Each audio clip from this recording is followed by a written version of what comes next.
So in this segment, we're going to be discussing that the ERG don't have the numbers to block the Sunak's changes to the protocol, so the tweaks effectively. And this is from Tony Connolly citing the Telegraph. And I'm very surprised at these reports, I'll be honest, because I thought the ERG had numbers, but apparently they do not have numbers. So, as per the Telegraph, the prospect of Steve Baker resigning over the Northern Ireland Protocol. So, quote, the Telegraph understands that Baker has not been involved or briefed on discussions, despite being appointed a Minister of State at the Northern Ireland office. End quote. So, Steve Baker, you would think would have been involved but wasn't for whatever reason. Steve Baker, a guy who's happy to cause trouble, and he's been on resignation watch for the best part of the last 4 or 5 days now, purely because people thought he would go, that he wouldn't accept the sort of the minor changes to the protocol, because that's what these are. They're not major changes in the context of what the ERG want and what the DUP want, but this is good news in the sense of if the ERG lot accept it, this thing can get passed and hopefully we can move on.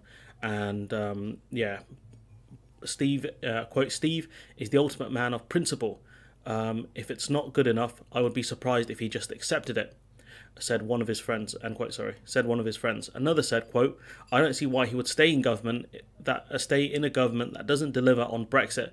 That's the same as anyone in government, end quote. And what do you mean doesn't deliver on Brexit? I thought we got Brexit done in 2019. These friends of hardman Steve Baker make no sense. Sunak is expected to publish the deal Monday, so that's today, day of recording. Connolly's understanding is that the ERG sought 3 ministerial resignations to scupper the EU-UK agreement, and that's important here. They sought resignations and failed. It seems like they wanted CC Calling, which is Chris Heaton-Harris, who is the senior minister in this case, was never a resignation prospect, which is interesting.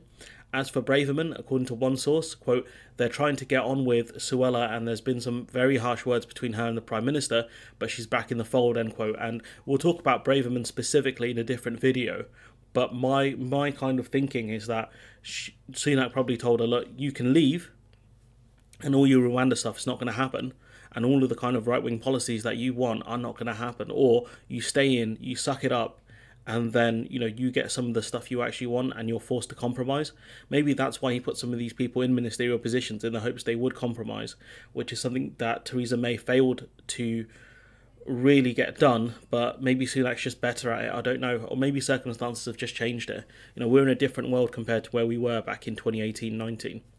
There was some speculation that Cleverly could be persuaded by the ERG to resign, but that has not proven to be the case. I'd be incredibly surprised if they got Cleverly to change, given that he doesn't seem like a hardcore Brexiteer type. He doesn't seem like a guy who kind of flip on this, and he's been given a really senior position in government. He's the Foreign Secretary. Only a clown makes this guy a Foreign Secretary, so, you know, for him to be given that role, he's not going to do anything to jeopardise it. You know, he's not a complete moron. You know, so Connolly says, UK source says, quote, the ERG team meeting last week on the protocol was only 22 people who showed up. 18 months ago, you would have had 80 people there. The ERG simply don't have the numbers, so Sunak is going to face them down on Monday, end quote. And that appears to have happened. It appears like the ERG are pretty much done, and they're split on the kind of tweaks around the protocol. And that's something I'll talk about in a different video. But it looks like they're very much putting pressure on. They were very much putting pressure on ministers to resign. Didn't happen. But their tagline has been, if the DUP don't accept the deal, we are going to vote against the deal. If the DUP accept the deal, we are going to vote for it. And they seem very much split on how to deal with the current situation. And that's something I'm going to cover in a different video. But this is kind of the state of play, I guess, at the moment, that the ERG don't have the numbers. And as of 9:30 this morning, you know, the Monday, the 27th, it appears like some of the ERGers think it's a good deal. And that they've got concessions, which, you know, they kind of really haven't got, but we'll see. We'll cover this one in a separate video at 4:15 today. This one's coming out at 2:15.